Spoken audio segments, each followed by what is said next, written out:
তো গাইস চলো বিয়ে বাড়ি গিয়ে কি করলাম সেগুলোই কিন্তু তোমাদের এই ভিডিওতে শেয়ার করব। তো ভিডিওটা পুরোটাই কিন্তু দেখে যেতে হবে, আর ভিডিওতে কিন্তু অনেক চমক আছে। বিয়ে বাড়িতে কি করলাম সবটাই কিন্তু তোমাদের সাথে শেয়ার করব। তো চলো বেশি কথা না বলে ভিডিওটা শুরু করা যাক।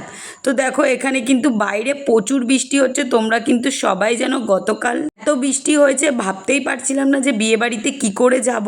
আমরা বাঙালি বস, আমাদের তো বিয়ে বাড়িতে যেতেই হবে, এছাড়া বিয়ে বাড়ি তো আর সচরাচর পড়ে না। বিয়ে বাড়ি পড়েছে আর আমরা যাব না, এটা কি হয়? যতই বৃষ্টি ঝড় যাই হয়ে যাক না কেন বিয়ে বাড়ি তো আমাদের যেতেই হবে। তো দেখো দেখো ফাইনালি কিন্তু আমি রেডি হয়ে গেছি হালকা করে কারণ এই বৃষ্টির মধ্যে কে বা বিয়ে বাড়ি দেখবে।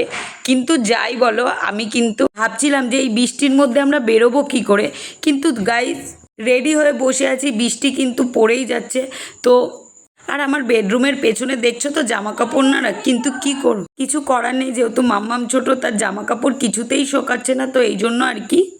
এদিকে দেখো মাম্মাম কিন্তু তার বাবার সাথে একদম দুষ্টুমি করছে। তো আমি কিন্তু রেডি হয়ে গেছি, আর রেডি হয়ে কিন্তু বসে আছি, বৃষ্টি কমলে তারপর কিন্তু বেরোবো। তো চলো। এদিকে তোমার দাদাভাই কিন্তু রেডি হচ্ছে না, কারণ ছেলেদের তো রেডি হতে বেশিক্ষণ টাইম লাগে না। আমি কি করব, রেডি হয়ে আর কি ভিডিও করছিলাম, কটা রিলস বানাচ্ছিলাম। তো তারপর কিন্তু বেরোনোর আগেই মাম্মামকে রেডি, তো দেখো মাম্মামকে কিন্তু আমি রেডি করে দিয়েছি, আর মাম্মামকে কিন্তু পুরো প্রিন্সেস লাগছে, একদম আমার মনের মতো। মাম্মামকে কিন্তু খুব সুন্দর লাগছে। তো এই ড্রেসগুলো এত সুন্দর লাগে, কিন্তু এগুলো না বাচ্চাদের জন্য একদম ঠিকঠাক নয়, কারণ একটু নেট তো ওরা ঠিক কমফোর্টেবল ফিল করে না, ওদের জন্য সুতিরই ঠিক আছে। কিন্তু বিয়ে বাড়িতে যাচ্ছে আর মা বাবা এত সেজে গুজে আর ও সাজবে না, এটা কি কখনো হতে পারে? তো চলো দেখো মাম্মামও রেডি, আমিও রেডি, আর মাম্মামের পাপা রেডি হলে আমরা বেরিয়ে পড়বো। আর মাম্মাম কিন্তু ও ঠাকুমার সাথে রেডি হয়ে বেরিয়ে পড়েছিল। তো আমাকে কেমন লাগছে অবশ্যই কমেন্ট করে জানাবে। তার সাথে কিন্তু আমার মাম্মামকেও, ওটা কিন্তু বলতে ভুলো না মাম্মামকে কেমন লাগছে।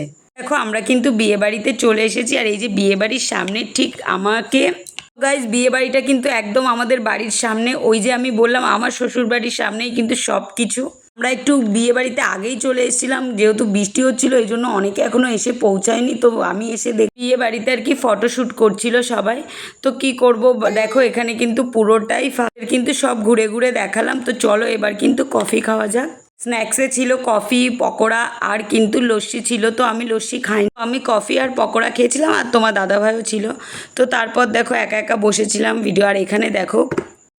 তো তারপর দেখো আমি কিন্তু একটি ভিডিও করে নিয়েছিলাম। তো গাইজ এরপর কিন্তু আমরা বেশি দেরি করব না, তো চলো মেন কোর্সে যাওয়া যায়। দেখো মেন কোর্সে কী ছিল সেটা কিন্তু তোমাদেরকে পুরোটাই দেখিয়ে দিলাম। তো আমরা খেতে বসে গেছি, আর তোমার দাদাভাই আসার জন্য ওয়েট করছি, সে নিচে গেছিলো, এলেই বসবো। দেখো ফার্স্টে কিন্তু ফিশ কাটলেট আর সস পড়ে গেছিলো। তো রান্না বান্না গাইজ খুবই ভালো হয়েছিল, সব কটার রেসিপি দারুণ হয়েছিল। তারপর ভাত আর ডাল চলে এসেছিলো, তার আগে স্যালাড।